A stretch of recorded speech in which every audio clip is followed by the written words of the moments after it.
우리가요, 종종 우리 자신들에게 질문을 합니다. 어떻게 하면 내가 거룩해질 수 있을까?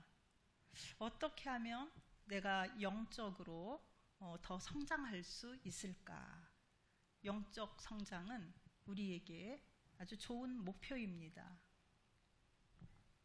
그런데 오늘 본문의 말씀에 이것이 그리스도 예수 안에 있는 너희를 향하신 하나님의 뜻이라 하시면서 우리가 성장해야 하는 영역을 주님께서는 세 가지로 제시해 주시는 것을 볼 수가 있습니다.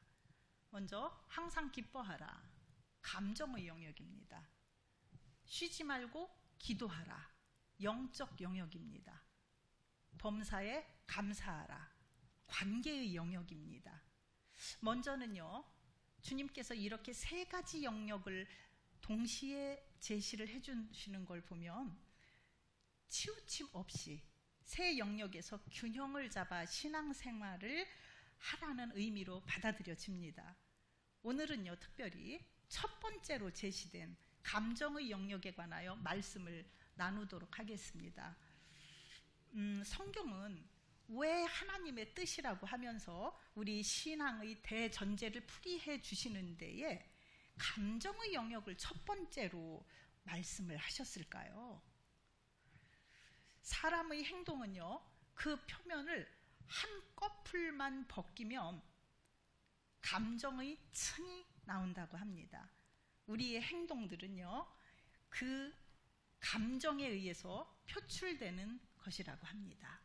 실제 상황에서 우리가 경험을 하는데, 우리가 누군가를 만나기 전에 그 사람에게 친절하게 잘해줘야지 하고 마음 먹었는데 만나자마자 화가 먼저 나는 경우가 있을 때가 있습니다. 또 어떤 때는요, 자녀들에게 아주 이번에는 좀 아주 혼 좀 내줘야지 하고 생각을 했는데 막상 얼굴을 보는 순간 웃음이 퍽 터져서 그 상황을 만나게 되는 경우가 있습니다. 내가 왜 그랬나? 알 수가 없어요. 그런데 그것은 우리의 행동이 무엇에? 감정의 지배를 받기 때문에 그렇다라는 것을 알 수가 있습니다. 그럼 행동은 이성적인 사고보다는 감정에 따른다는 겁니다.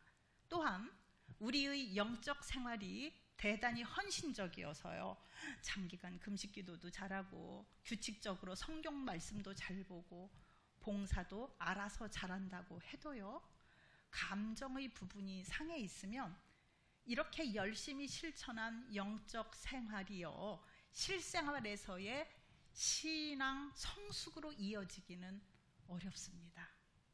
그래서 주님은 우리에게 감정의 영역을 첫 번째로 제시하시면서 항상 기쁨을 유지하라는 것입니다.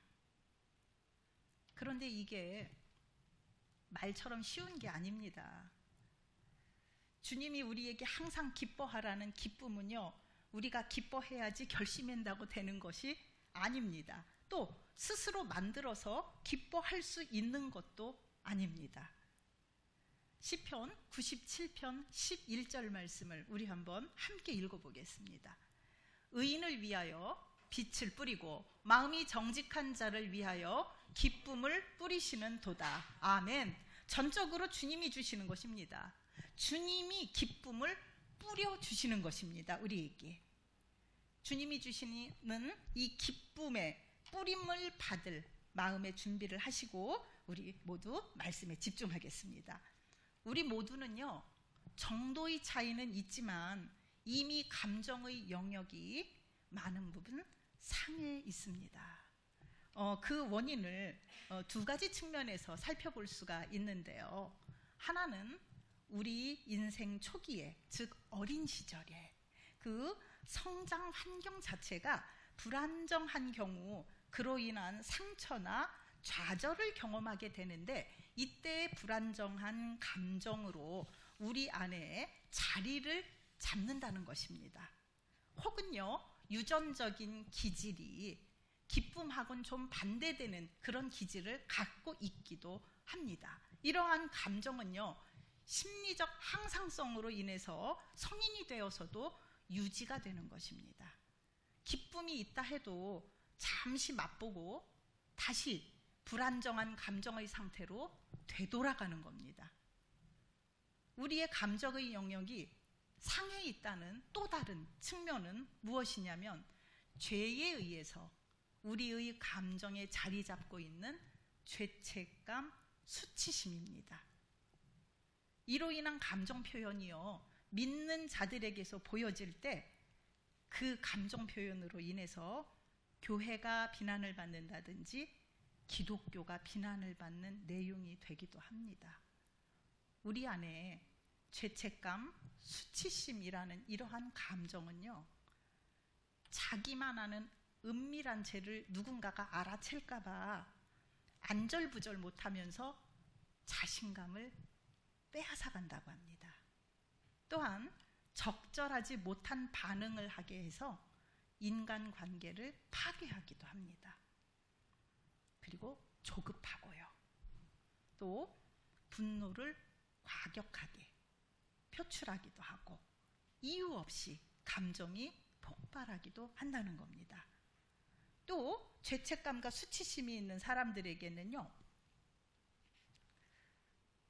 다른 사람이 자신과 가까이 같이 되는 것, 가까워지는 것에 대해서 허용을 하지 않는다는 겁니다.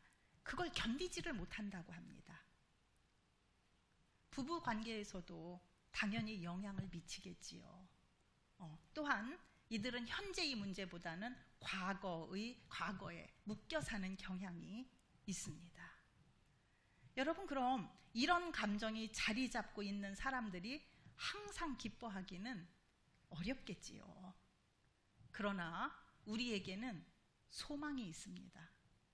먼저 인생 초기에 형성된 불안정한 심리적 항상성에 대해서는요, 말씀에 의지해서 그리스도로 인하여 새로워진 사실을, 나 자신을 바라보시기를 바랍니다. 골로새서 3장 10절 말씀 우리 한번 함께 읽어보겠습니다. 새 사람을 입었으니 이는 자기를 창조하신 이의 형상을 따라 지식에까지 새롭게 하심을 입은 자니라. 아멘. 우리는 우리를 창조하신 이의 형상을 따라 지식에까지, 즉 내가 아는 나에 대한 지식, 다시 말해서 이건 또 무엇이냐면요, 내가 마음 깊이 새겨놓은 나에 대한 기억까지도 새롭게 하심을 입은 자인 것을 믿으시길 바랍니다. 주님의 형상을 따라 새롭게 하심을 입은 우리의 감정의 영역에 기쁨을 뿌려주시는 것입니다. 이것으로요, 우리는 항상 기뻐할 수 있는 자가 된 것입니다. 할렐루야. 그래서 불안정한 감정의 항상성이요, 기쁨의 항상성으로 변화된 것을 받아들이시기를 바랍니다.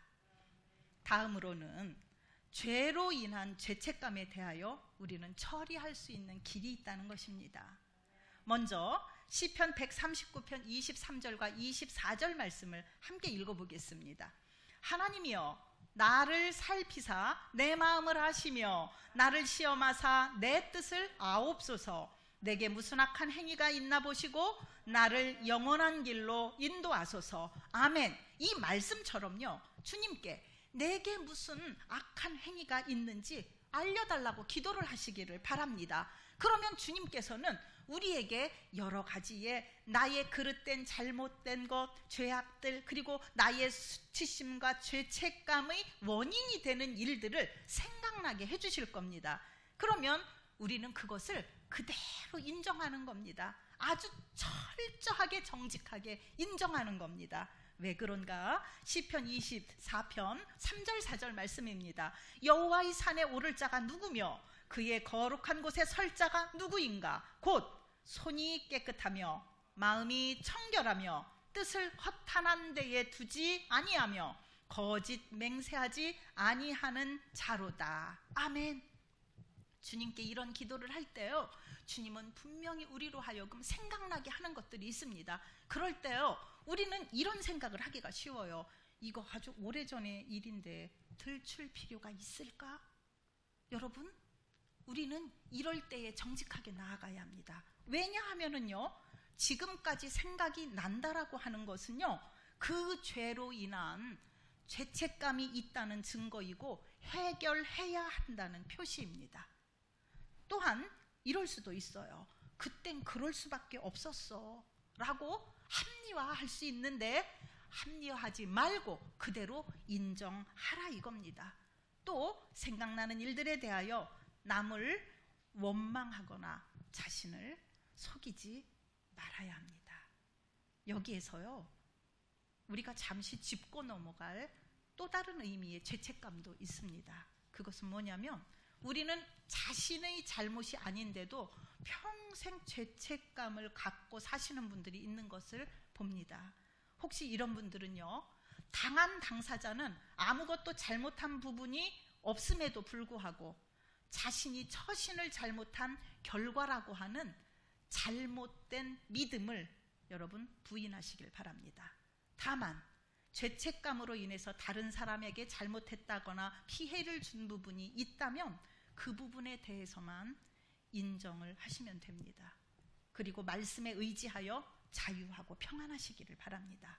욥기 8장 6절 말씀은 또 청결하고 정직하면 반드시 너를 돌보시고 내 의로운 처소를 평안하게 하실 것이라. 아멘. 그래서 예수님께서는요, 마음이 청결한 자는 복이 있다라고 말씀하셨습니다. 그 다음에는 우리에게 이러한 떠오른 모든 과거의 일들을 가지고 하나님께 용서를 구하는 것입니다.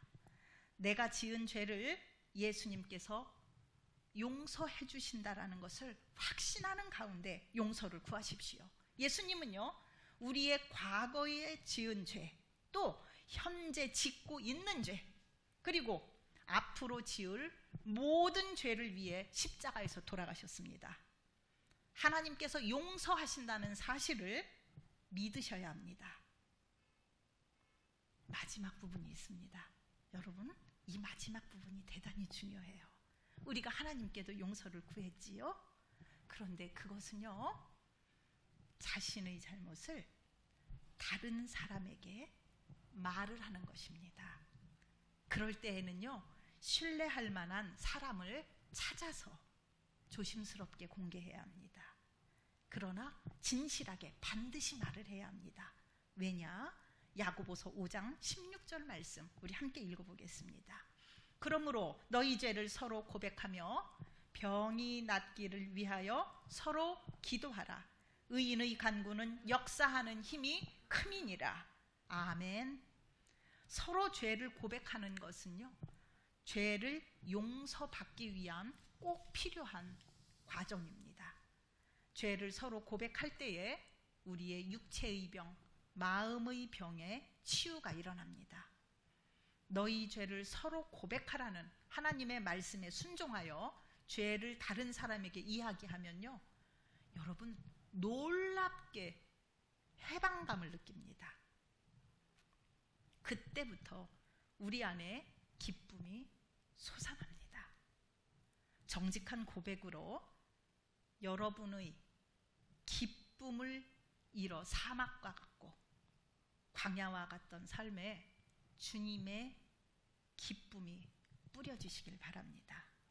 이로써 여러분이 항상 기뻐하며 이 기쁨의 호흡은 곧 쉼이 없는 기도로 이어지고 범사에 감사가 넘치게 되시길 축원합니다.